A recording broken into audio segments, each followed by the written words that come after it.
మహర్షులందరూ నైమిషారణ్యంలో ఒక సత్రయాగం సంకల్పించారు. అయితే ఆ యజ్ఞఫలాన్ని ఎవరికి దారపోస్తే ప్రయోజనం కలుగుతుందని చర్చించారు. వారిలో మహర్షి యజ్ఞఫలానికి త్రిమూర్తులైన బ్రహ్మ విష్ణు శంకరులతో ఎవరు తగిన వారో నేను పరీక్షించి వస్తానన్నాడు. ఆయన మహా తపశ్శాలి.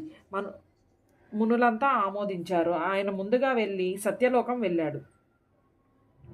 బ్రహ్మ అతడి రాకను గమనించగా సరస్వతి వీణనాదంలో మునిగి ఉన్నాడు. దానితో మహర్షికి కోపం వచ్చి, మహాతపశ్శాలినైన నన్ను అతిథిగా మన్నించలేకపోయావు. సృష్టికర్తనని అహంకరిస్తున్న నీకు భూలోకంలో ఎక్కడా పూజా పురస్కారాలు లేకుండా పోవునుగాక అని శపించాడు.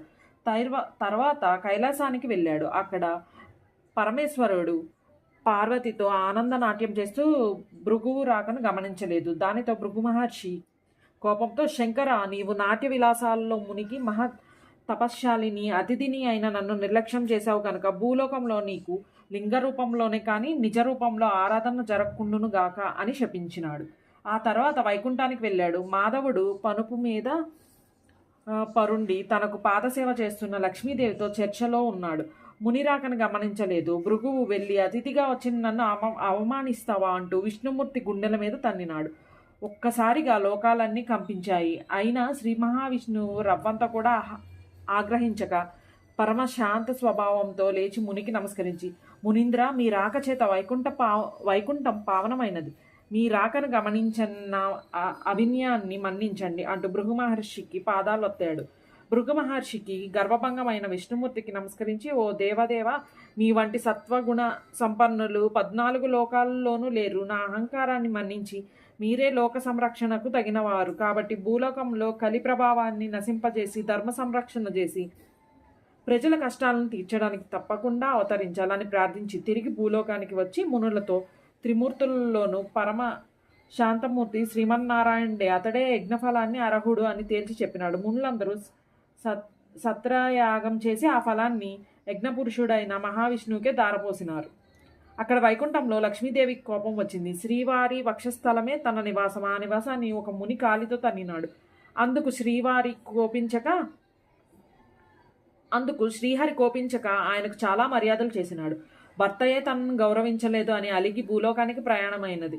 లక్ష్మి లేని ఇల్లు కళావిహీనమైనది. ఆమెను వెతికి తెచ్చుకోవడానికి భూలోకానికి ప్రయాణమైనాడు విష్ణువు. ఇంతలో భూదేవి వచ్చి, దేవా, కలియుగంలో అధర్మం పెరిగింది, పాపభారం మోయలేకపోతున్నాను, నువ్వు భూలోకంలో అవతరించి నన్ను కాపాడని కోరింది. వెంటనే శ్రీ మహావిష్ణువు శ్రీనివాసుడు అనే పేరుతో భూలోకానికి దిగివచ్చి లక్ష్మి కోసం వెతకడం ప్రారంభించాడు. శేషాద్రి కొండల్లో ఒక పుట్టను నివాసంగా చేసుకున్నాడు. శేషాద్రి పర్వత ప్రాంతాలను పరిశీలిస్తున్న మహారాజు ఆకాశరాజు.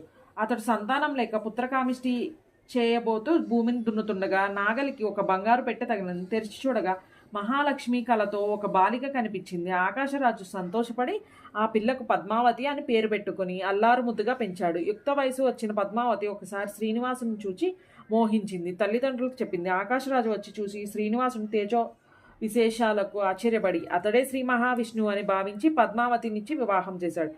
ఆకాశరాజు తర్వాత అతడి తమ్ముడు తొండమనుడు రాజైనాడు. శ్రీనివాసుడు వెంకటేశ్వరుడను నామంతో తిరుమల శిఖరాల మీద కలియుగాంతం వరకు నివసించాలని నిశ్చయించుకుని సాలగ్రామ శిలారూపిడై పద్మావతి భూదేవులతో నివసించసాగినాడు.